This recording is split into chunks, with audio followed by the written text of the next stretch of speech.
How's it going, everyone? Welcome in to NOLA Preps Friday Night Live. Spencer Urquhart here with Joe Halm and Chris Dabe to recap the first round of the LHSA Prep Football Playoffs here among New Orleans area teams. Going to discuss how teams did here in round one. Had a good bit of teams on bye week, but also had a lot of action here, as you can see from our area scoreboard that I just pulled up there down below. So guess we'll start off with the game I was at. Rummel Holy Cross tonight.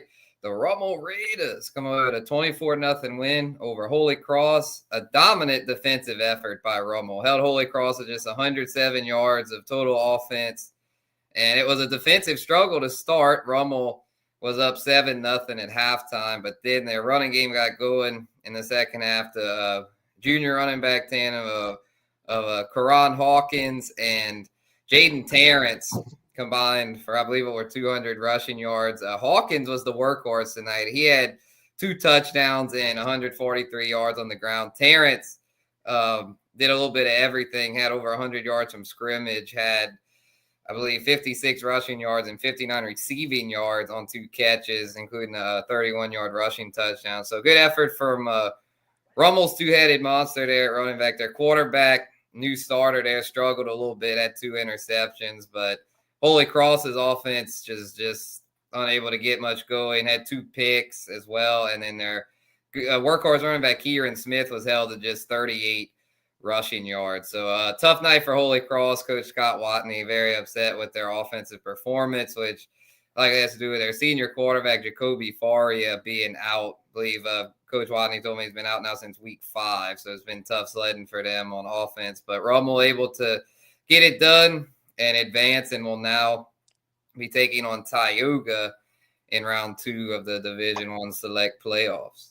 Yeah, it's really no surprise to see Rummel kind of win in that fashion, pitching a shutout on defense and their 2 junior running backs kind of carrying the rushing load. That seems to be the recipe for them getting wins with their defense. I remember seeing them play against St. Aug earlier this year, and St. Aug's got a real explosive offense, and Rummel lost that game, but they really made St. Aug work for everything that they got, and I think that's going to be the recipe going forward. They got Tioga next week, and kind of looking at that half of the bracket, I mean, they could be playing St. Aug again in a quarterfinal if they can get by Tioga. And a couple of years ago, Rummel had a draw in the bracket where their first 2 games were on the road playing schools up in Shreveport, and they won those, and then beat St. Paul's. And next thing you know, they're in the semifinal. So it wouldn't be entirely surprising to see them make a run kind of like that. And then if they get by Tioga and they end up meeting St. Aug, St. Aug's got to play Acadiana. Then you're looking at a 9-5 team getting into the semifinals. Not to get too far ahead of us, but that's kind of what I think about when I'm looking at Rummel right now. Yeah, for sure. Yeah, it looks like there's a path for them to make a deep playoff run. They've done it before. Coach Nick Monica after was talking about that they need to clean up the penalties. I believe they had 80 yards of penalties tonight. That was something he had mentioned they need to clean up. But yeah, their running game and defense definitely looking the part. So they could be a player here in that bracket. And yeah, a lot of interesting score there. Joe, talk to us real quick about your game there. St. Paul's 56-7 over Pineville. Yeah, no, St. Paul's dominated this one from start to finish. They scored on their first 7 drives in the first half.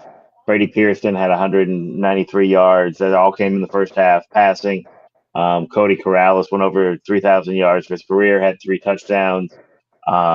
Troy Willis had 2 picks to go along with a rushing touchdown and a receiving touchdown. St. Paul's just absolutely dominated this game. It was good for them to see. They've been talking all season about putting together a complete performance. This week they didn't really have to play the second half because it was running clock and the second string got in. But that was the most dominant I've seen them look in a really long time. They just imposed their will on this team on offense and defense. So it was a big win for them. Now they get to go up to Evangel, which will be interesting. I think it's an interesting matchup there. But St. Paul's really just, they did what St. Paul's done. I think the loss last year to Bird in the second round, they had a bye last year. This year they're the 9 seed, so they just missed out on that bye. Really sort of fueled them a little bit. Those seniors wanted to go out at Hunter Stadium with a win, and they they went out with a win. It was over at halftime, and if you're going to start the playoffs, you want to be playing your best. That was a really good sign for St. Paul's. Yes, indeed. Some other scores from the Division One select side. Jesuit with a commanding 46-7 win over McDonough 35. The Blue Jays will travel next week to Morris Jeff to take on the number 1 seed Edna Carr. So we'll get a rematch from District 9-5A there. As mentioned, St. Paul's will travel to face Evangel. Brother Martin takes down Liberty. They'll be traveling to face number 5 Alexandria. Acadiana defeated Karen Crew, so they'll be traveling here to face number 3 St. Aug.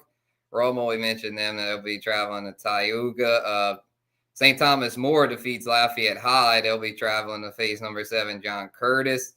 And number 18, Bonneville, the game I covered last night, Bonneville-Riverdale, a rematch from last week's district title match. This one, a playoff game. Bonneville defeats Riverdale there 28-14.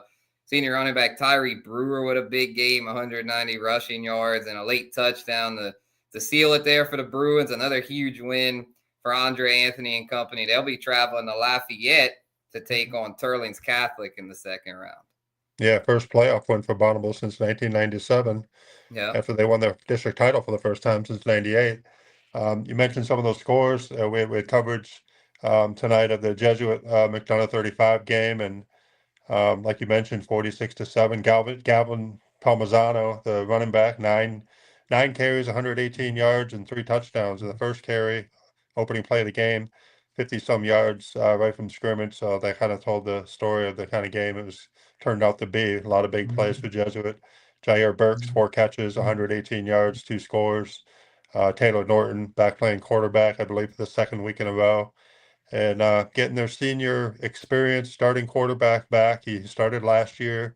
He had a good rapport with the receivers that they have. I think this makes Jesuit a little bit of a different team than what we've seen over the course of the season. Of course, they have Edna Carr next week. You rightfully, if you're making a prediction, it's easy to predict that Carr is going to win and march on into the quarterfinals and probably beyond. But I think the thing with Jesuit to keep in mind is last year they're the team that played Carr the closest, 21-9 final score. This year it was 41-0. Carr beat Jesuit, but that was without their senior starting quarterback. I think that makes a difference. I think Ryan Manali, the Jesuit coach, he knows how to scheme up something or bring something that's a little bit of a surprise to any team they play. And Bryce Brown has said many times, it's a challenge to game plan for a Ryan Manali coach team. And so I'm not saying that's going to be. I'm not predicting an upset here or anything like that, but I think that's got a chance to be more of a game than what people might think. For sure. Yeah, it'll definitely be one to watch next week. Another 9-5A rematch there. We have one tonight with Holy Cross Rommel. So, Joe, talk to us about that upset win for the Skippers. Mandeville with an upset win there over another number 15 seed Thibodeau on the Division I select side. Yeah, no, great job by Mandeville going on the road. Freshman quarterback Crew Calora threw for almost 350 yards, 5 TDs. He ran for a touchdown, and that's a freshman doing that. We've talked about in the last couple of weeks how he's getting more comfortable and he's getting into the offense more, and it's true. I mean, you really saw it tonight. Luke DeMello had 3 TD receptions, almost 200 yards catching or receiving. So, I mean, I think Mandeville has shown what they are. They can go on the road. They can win. They've got a tough road ahead. I think they go to Neville. Am I right? Yeah, they go to Neville next week. That's going to be tough. But, Mandeville was a team that a couple of years ago with Nate Shepard went on that semifinal run, and they got hot at the right time with a quarterback change late in the season in week 9 with Ben Hendricks. Ben Hendricks got hurt in the first game this year. Crew's been in there doing a tremendous job as a freshman, and anytime you see a freshman quarterback on the road, he was 18 of 22 passing on the road down the bayou in Thibodaux in a hostile environment, and he's able to get the job done like that. That says a lot about that young man's character and just about his grasp of the offense. So Mandeville's a team that it's going to be interesting to see what they can do at Neville next week. I mean, I'm not that's a different level, right? Sort of like how we talk about going to cars, a different level. Going to Neville is a different level. But I wouldn't count out the Skippers and making that a competitive game and maybe surprising a few people. Good deal. Yeah, another notable score from the Division I non-select side. Hanville 52-39 win over Slidell. High score and win there. Sees the Tigers advance there and could potentially match up against Destrehan in the quarterfinals, who had a bye this week. A couple other teams there that see their seasons come to an end. The number 20 Salmon defeated 48-15 by 13 seed Zachary, and Covington falls short against Parkway, number 6 versus 27 matchup 51-30. So we'll shift gears here to Division II select. Had some games there. LB Landry hosting a playoff game there for the first time in a while. Lost to Northside there 27-20. Close one there. Northside will now go on to play St. Charles, the number 1 seed on that side in that bracket. Kennedy 55-0 win over Douglas on Thursday night. Kennedy will now be traveling to face number 5 Madison Prep. Should be an interesting matchup there. Kenner Discovery falls to Leesville 52-7. Carver Livingston, that one will be tomorrow. Haynes with the shutout win over Abramson. Haynes will travel to face Shaw next week. That could be an interesting matchup. And Patrick Taylor falls to Bel Air. What are your thoughts on that Haynes-Shaw matchup next week, Chris? Yeah, that one might be a little more interesting than people might have thought. I think Shaw, they've struggled to score some points in recent weeks against some really, really good competition, and I think the Haynes going there to play them is exactly the kind of matchup that their coach PJ Sprunk would embrace for his team. I've seen Haynes play a couple of times. They just seem like a kind of a tough, gritty team. They can play multiple types of offense. There was one game I covered where the first half it was like almost like this wishbone option type of offense, and then the second half they spread it out. And so the capabilities to do that, they have some experienced players with Brady Cribby and Trent Hillwig kind of come to mind. 2 kids who can run the ball real well. So yeah, it'll be a maybe it might be an interesting matchup, especially against the Shaw team that I think was feeling pretty good about where they were standing 2 weeks ago, and then ended up losing the last 2 games of the year against Belle Chase and St. Charles. And both of those are teams that are going to get pretty deep in the playoffs potentially. For sure. Yeah, speaking of Belle Chase, let's shift gears to Division II non-select. We had one area matchup there. Pearl River, they fell short to Opelousas 13-0, and now Opelousas will travel to Belle Chase to take on the number 3 seeded Cardinals next week. And the other area matchup there will be Cecilia Lakeshore. Lakeshore had a bye as the 4 seed Cecilia with a commanding 56-7 win over Carroll, so the number 13 seed Cecilia, defending state champion, by the way, will travel to face number 4 Lakeshore. What are your thoughts on that matchup, Joe? Yeah, Lakeshore drew the short end of the stick in bracket luck, right? You get Cecilia. If they're able to beat them in the siege hold, they get to go to North Caddo in the semis. But Cecilia's a tough team. They're a team that's been to the Dome 2 years in a row. They've got so many weapons on offense. It's almost a dichotomy in styles, and then Lakeshore will grind you out. Cecilia's going to be able to. They're going to look for the big plays. I talked with Coach Indes today, just on a little story about the bye week. He said it went well, and that they were going to scout today up in Cecilia, and he said, well, they rely on the big play to score their offense. That's what they're going to need to do. And then you see them put up 56 points in the first round. I mean, that shows you that team's a dangerous one. So that second round matchup, you get the bye, you work your tail off to get the bye, and then you're rewarded by playing a team like Cecilia. It's going to be a tough one at the Titan Coliseum, but I think it'll be an interesting game just because of the different styles of both those teams. For sure. Next up is Division III select. Northlake Christian advances past St. Louis. 12 seed Northlake Christian will travel to face number 5 seed Dunham next week. Holy Savior Menard 47-0 win over Thomas Jefferson. They'll travel to face number 4 seed Newman, who had a bye this week. Pope falls short to Slaughter 21-17. Country Day gets past Beekman Charter there 56-15. The Cajuns will travel next week to face Calvary Baptist. Probably be a high-scoring affair there if I had to guess. Cohen falls short to Meet 59-20. And De La Salle, big win for the Cavs over Episcopal. They'll be traveling to face number 2 seed Notre Dame next week. Yeah, you mentioned the Country Day game there. They beat Beekman tonight, and Hudson Wright, 6 touchdown passes tonight. He's got 46 on the year, which is a school record according to the story we have tonight. Big number. And that's after he missed the first 2 regular season games with a concussion. So he's done all that in 9 games. So certainly, as long as Country Day can stay in the playoffs, that touchdown pass total is going to reach some rather lofty heights, already pretty high. And then nice to see De La Salle get a win on the road against Episcopal. We talked about it in past weeks here on this show about teams that play really challenging non-district schedules. The record might take a beating. Theirs took a beating, 0-5 in non-district. That is why they were on the road tonight, but then get a convincing win on the road and then having to go to Notre Dame next week. But I think De La Salle, they got a good rushing game. They got a good offensive line.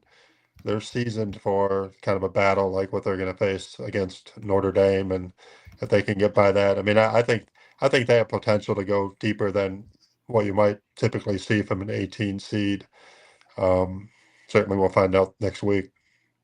For sure. Yeah, the way it's looking, I'm kind of thinking that the winner of that Notre Dame De La Salle game might be a team to go to the Dome on that side of the bracket, and then the other side shaping up to be Newman Dunham potentially in the quarterfinals. That would be a good matchup. And then LCA, the number 1 seed on that side of the bracket, Lafayette Christian Academy, and then the winner of Dunham Newman, assuming they both advance, will likely face Lafayette Christian in the semis for a Dome chance on the line there. So yeah, Division III select, very interesting. So we'll cap it off here on NOLA Prep Friday Night Live with a Division IV non-select and select. We'll start with select here. St. Martin's falls short to Delta Charter. It was looking like it'd be a rematch between St. Martin's and Riverside if St. Martin's had won, but the Saints see their season come to an end. So instead, it'll be Delta Charter traveling to face the number 2 seed Riverside next week. I believe that was it on this side as far as area teams. So touch on non-select here real quick as well. South Plaquemine had a bye on the non-select side. The 3 seed, they'll be at home next week against West St. Mary, defeated by Zeal. West St. Mary, 14 seed. And West St. John, shout out to West St. John. They get a first-round playoff win, 50-6 over General Trask. They'll travel to face the number 2 seed Mangum next week. Yeah, West St. John, I think they're a really young team. From what I remember from our preseason information, and it's good to see them getting a playoff win, a high-scoring win like that. And it seems like they might be back on the upswing. They had so many good years, and they're not too distant past. Maybe they're getting back to that level. For sure. Yep. We'll see how that goes. Yeah, they covered them against Riverside. Weren't able to get too much going, but Riverside's a team that's definitely in a good spot to go to the Dome. They got the power points thing situated where they ended up the number 2 seed, to where it's looking like a Washita Christian or Southern Lab could be their quarterfinals test, and then could be Hamilton Christian, the 3 seed, or Ascension Episcopal 6 seed, potentially getting traveling to reserve in the semifinals. Path to the Dome goes through reserve though. We know that since they're the 2 seed. So, all right, y'all. I think that's going to do it here on NOLA Preps Friday Night Live. We do have a comment here, though. Let's pull it up here. Anthony, I tell you what, I'm not saying Jesuit's going to beat Carr, but they are a different team with their starting QB back. He has been out since week 3. Yeah, that's exactly what I was saying earlier. If you weren't on the show there, Anthony, but I agree. I think they're a different team, and they are a team that 21-9 was the final score when they played Carr last year, and I'm sure Bryce Brown and the other coaches are reminding their players of that just as well. Yep. All right, y'all. Well, that's going to do it for this episode of NOLA Preps Friday Night Live. We'll be back next week to recap the round 2 action and preview the quarterfinals. It's getting into the home stretch, y'all. For Chris, Dave, and Joe Halm, this is Spencer Urquhart signing off. Have a good night, everyone.